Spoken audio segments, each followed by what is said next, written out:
Hello everyone. आज हम लोग पढ़ने वाले हैं क्लास 11th की भूगोल की बुक से चैप्टर नंबर 4 महासागर और महाद्वीपों के वितरण की पार्ट 3।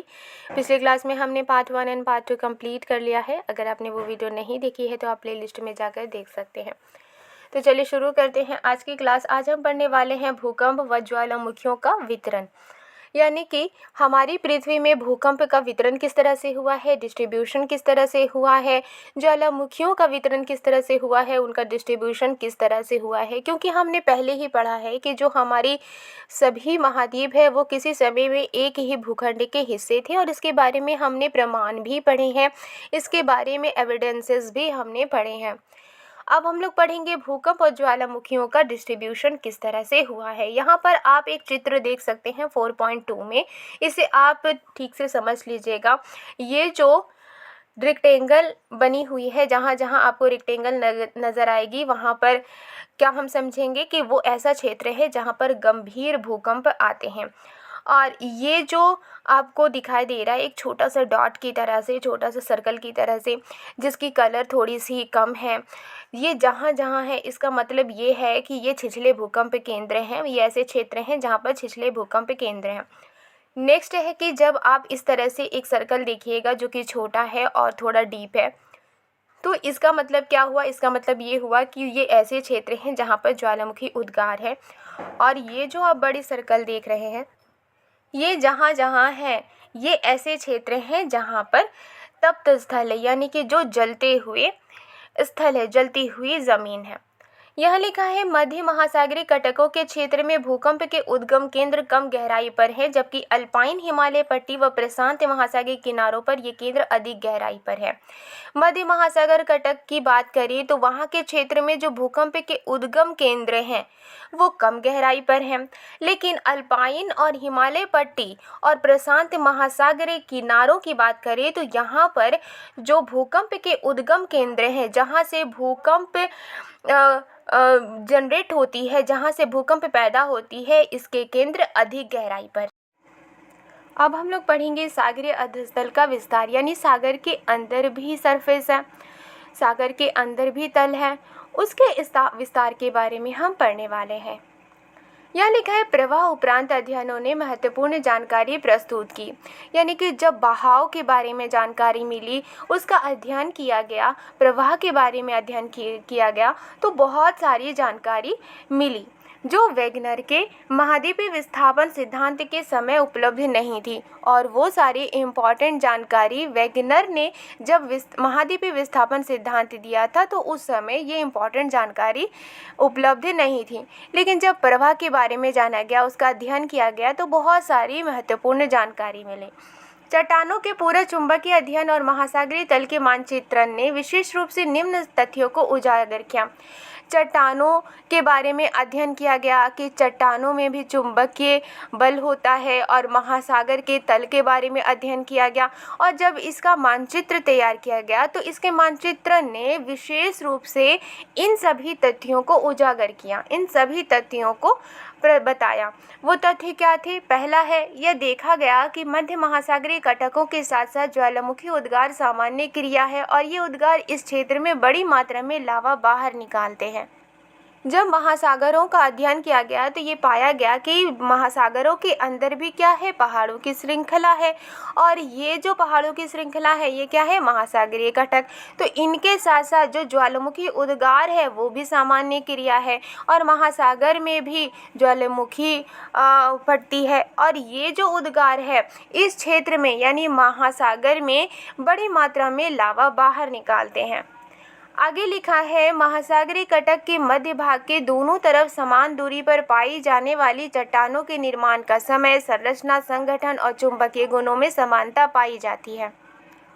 जब महासागरीय कटक के बारे में और अध्ययन किया गया तो ये पाया गया कि जो महासागरीय कटक है, जो पर्वत की श्रृंखला है, उसके मध्य भाग के दोनों तरफ, जो महासागरीय कटक है उसके मध्य भाग के दोनों तरफ समान दूरी पर पाई जाने वाली जो चट्टानें हैं उनका निर्माण का जो वक्त है, जो संरचना है, उनकी जो बनावट है, उनका जो संगठन है, उनका जो चुंबकीय गुण है, उनमें भी समानता पाई जाती है, उनमें भी बहुत सारी बातें एक पाई महासागरीय कटकों के समीप के चट्टानों में सामान्य चुंबकत्व ध्रुवन पाई जाती है तथा वे चट्टानें नवीनतम हैं।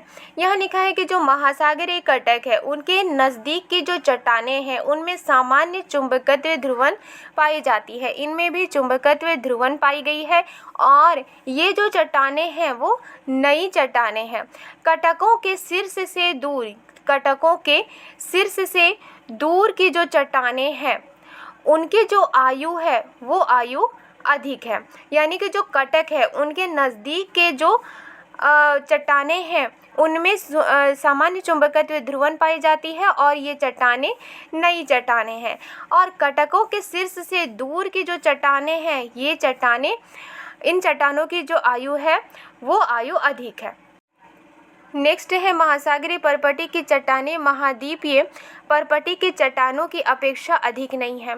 अगर बात करें कि महासागरीय परपटी की चट्टानें और महाद्वीपीय परपटी की चट्टानों में क्या फ़र्क है, महासागरीय परपटी की जो चट्टानें हैं वो महाद्वीपीय परपटी की चट्टानों की अपेक्षा ज़्यादा नहीं है। पहले किसकी चट्टानें हैं, महाद्वीपीय परपटी की चट्टानें, उसके बाद किसकी चट्टानें बनी, महासागरीय परपटी की चट्टानें बनी।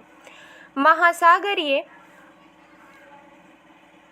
परपटी की चट्टानें कहीं भी 20 करोड़ वर्ष से अधिक पुरानी नहीं है। यहाँ लिखा है कि जो महासागरीय परपटी की चट्टानें हैं कहीं पर भी 20 करोड़ साल से ज़्यादा पुरानी नहीं है, लेकिन जो महाद्वीपीय परपटी की चट्टानें हैं वो 20 करोड़ साल से भी ज़्यादा पुरानी हैं। महासागरीय जो परपटी की चट्टानें हैं वो 20 करोड़ साल से ज़्यादा पुरानी नहीं है, लेकिन जो महाद्वीपीय परपटी की चट्टानें हैं वो 20 करोड़ साल से ज़्यादा पुरानी हैं। गहरी खाइयों में भूकंप के उद्गम अधिक गहराई पर है, जबकि मध्य महासागरीय कटकों के क्षेत्र में भूकंप उद्गम केंद्र कम गहराई पर विद्यमान है। गहरी खाइयों की बात करें, गहरी खाइयों में भूकंप के जो उद्गम है जहाँ से भूकंप पैदा होती हैं अधिक गहराई पर हैं, जबकि मध्य महासागरीय कटकों के क्षेत्र में जो भूकंप उद्गम केंद्र है कम गहराई पर विद्यमान है। इन तथ्यों और मध्य महासागरीय कटकों के दोनों तरफ के चट्टानों के चुंबकीय गुणों के विश्लेषण के आधार पर हेस ने सन 1961 में एक परिकल्पना प्रस्तुत की जिसे सागरीय अधस्थल विस्तार के नाम से जाना जाता है। ये जितने भी तथ्य हमने पढ़े उन तथ्यों और मध्य महासागरीय कटकों के दोनों तरफ की जो चट्टानों के चुंबकीय गुण हैं उनका विश्लेषण करने के बाद उनके विश्लेषण के आधार पर हेस ने सन 1961 में एक परिकल्पना प्रस्तुत की। वो परिकल्पना क्या था? उस परिकल्पना को सागरीय अधस्थल विस्तार के नाम से जाना जाता है। हेस के तर्क अनुसार महासागरीय कटकों के शीर्ष पर लगातार ज्वालामुखी उद्भेदन से महासागरीय परपटी में विभेदन हुआ और नया लावा इस दरार को भरकर महासागरीय परपटी को दोनों तरफ धकेल रहा है। यहाँ लिखा है हेस ने जो परिकल्पना प्रस्तुत की उसे किस नाम से जाना जाता है? सागरीय अधस्थल विस्तार के नाम से जाना जाता है। हेस ने तर्क दिया। हेस के तर्क के अनुसार महासागरीय कटकों के शीर्ष पर जो महासागर के अंदर जो पर्वतों की श्रृंखला है उनके शीर्ष पर ज्वालामुखी उद्भेदन से ज्वालामुखी के फटने से महासागरीय परपटी में विभेदन हुआ और नया लावा इस दरार को भरकर जो विभेदन हुआ उसमें नया लावा उस दरार को भरकर महासागरीय परपटी को दोनों तरफ धकेल रहा है। इस प्रकार महासागरीय अधस्थल का विस्तार हो रहा है और इसी तरह से जो महासागरीय अधस्थल है उसका विस्तार हो रहा है, उसमें बढ़ोतरी हो रही है। हमने यहाँ क्या समझा? हमने यहाँ ये समझा कि जो महासागरीय कटक है उनके शीर्ष पर लगातार ज्वालामुखी फटती रही और उसकी वजह से महासागरीय परपटी में विभेदन हुआ।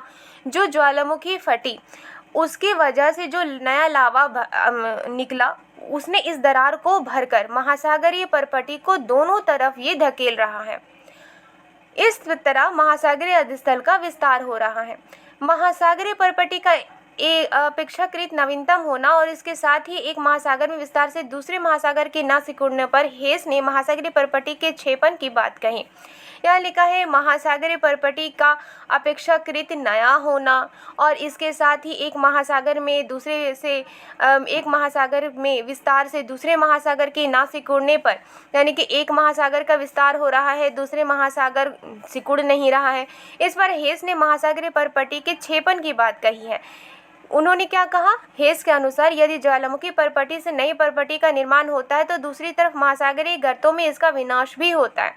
उन्होंने ये कहा कि अगर ज्वालामुखी परपटी से नई परपटी अगर बनती है तो दूसरी तरफ महासागरीय गर्तों में, जो महासागर के अंदर जो गड्ढे हैं, इनमें विनाश भी होता है, यानी कि ये फिर गड्ढे नहीं रहते, ये भी भर जाते हैं। और यही वजह है कि एक जो महासागर में विस्तार होता है तो दूसरे महासागर सिकुड़ता नहीं है। क्यों? क्योंकि दूसरी तरफ महासागर के जो गड्ढे हैं उनका विनाश भी होता है, वो भर जाते हैं। आज के लिए बस इतना ही। वीडियो पसंद आई है तो लाइक एंड सब्सक्राइब करना मत भूलिएगा। मिलती हूँ नेक्स्ट वीडियो में। Thank you.